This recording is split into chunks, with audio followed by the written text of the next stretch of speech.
வணக்கம். இன்னைக்கு நாம ஒரு இன்ட்ரெஸ்டிங்கான விஷயத்த பத்தி கொஞ்சம் ஆழமா பேச போறோம். நீங்க ஷேர் பண்ணியிருந்தீங்களே ஒரு YouTube video link, Bill Gates பேசினது. நான் வெற்றியை குறித்து தவறாக இருந்தேன் அப்படின்னு. ஆமாமா பார்த்தேன்.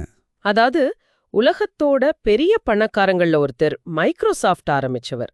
அவர் வெற்றிய பத்தி நான் தப்பா புரிஞ்சுகிட்டேன்னு சொல்றது உண்மையிலே கவனிக்க வேண்டிய விஷயம் இல்லையா? நிச்சயமா.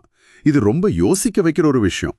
பில்கேட்ஸ் மாதிரி ஒருத்தர் இத்தனை வருஷம் கழிச்சு இவ்வளவு அனுபவத்துக்கு பிறகு வெற்றிய பத்தியே மறுபரிசீலனை பண்றாருன்னா அது வெற்றிங்கிறது நாம பொதுவா நினைக்கிற பணம், புகழ், அதை தாண்டின ஒண்ணுன்னு காட்டுது. ஆமா. அந்த வீடியோட தலைப்பே போதும்.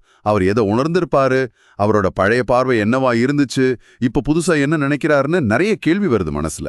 சரி, அப்போ அந்த வீடியோல வெற்றி பத்தின அவரோட பழைய பார்வை என்னவா இருந்துச்சுன்னு அவர் சொல்றாரா? அதாவது எதை அவர் தவறு அப்படின்னு இப்ப நினைக்கிறாரு? சொல்றாரு. ரொம்ப வெளிப்படையாவே பேசுறாரு. அதாவது ஆரம்ப காலத்துல, குறிப்பா மைக்ரோசாஃப்ட் வளர்ந்த நேரத்துல வெற்றிங்கிறது மார்க்கெட் ஷேர் அதிகமாக்குறது, வருமானத்தை கூட்டுறது, டெக்னாலஜில அடுத்த பெரிய விஷயத்த செய்யறது, அப்படிதான் இருந்துச்சுன்னு சொல்றாரு.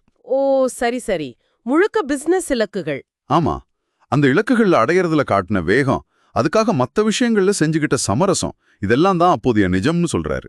கிட்டத்தட்ட 247 வேலை, அடுத்த குவார்டர் ரிசல்ட்ஸ், போட்டியாளர்களை எப்படி ஜெயிக்கிறது, இதுதான் அவரோட அப்போதைய வெற்றி ஃபார்முலா.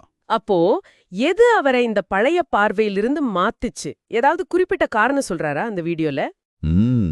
சொல்லியாரு. முக்கியமா 2 விஷயங்களை சொல்றாரு. ஒன்னு, அவரோட கேட்ஸ் ஃபவுண்டேஷன் மூலமா கிடைச்ச அனுபவங்கள். உலக அளவுல சுகாதாரம், வறுமை ஒழிப்பு மாதிரி பிரச்சனைகள்ல வேலை செஞ்சப்போ செல்வத்தோட உண்மையான பயன் அதை வச்சிருக்கிறதுல இல்ல, அதை எப்படி பயன்படுத்தி ஒரு அர்த்தமுள்ள மாற்றத்தை, தாக்கத்தை ஏற்படுத்துறோங்கிறதுல தான் இருக்குன்னு உணர்ந்ததா சொல்றாரு. ஆஹா, இது முக்கியமான பாயிண்ட். ஆமா, அவர் ஒரு இடத்துல சொல்றாரு, முன்னாடி அடுத்த $1 பில்லியன் டீல் தான் எனக்கு வெற்றி, ஆனா இன்னைக்கு அடுத்த பில்லியன் உயிர்களை தொடக்கூடிய ஒரு கண்டுபிடிப்புக்கு உதவுறது தான் வெற்றி அப்படின்னு.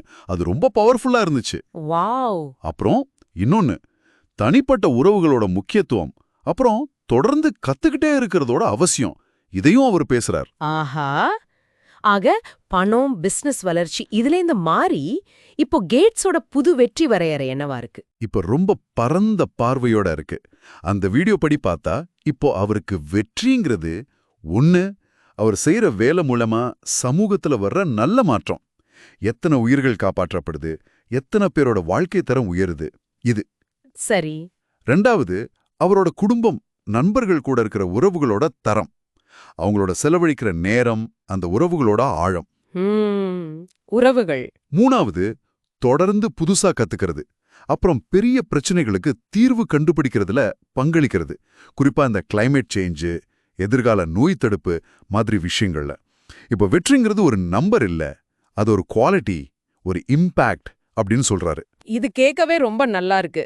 வெறும் தொழில் வெற்றி மட்டும் இல்லாம வாழ்க்கையோட மத்த முக்கியமான விஷயங்களையும் சேர்த்து பார்க்கிற ஒரு முழுமையான பார்வை மாதிரி தெரியுது. உண்மைதான். இது பில்கேட்ஸோட தனிப்பட்ட பயணம்னாலும் இதுல நமக்கும் சில விஷயங்கள் இருக்கு. சமூகம் பெரும்பாலும் வெற்றி அப்படின்னா பணம், பதவி, புகழ்னு ஒரு குறுகிய வட்டத்துக்குள்ள பாக்குது இல்லையா? ஆமா, பொதுவான பார்வாதுதான்.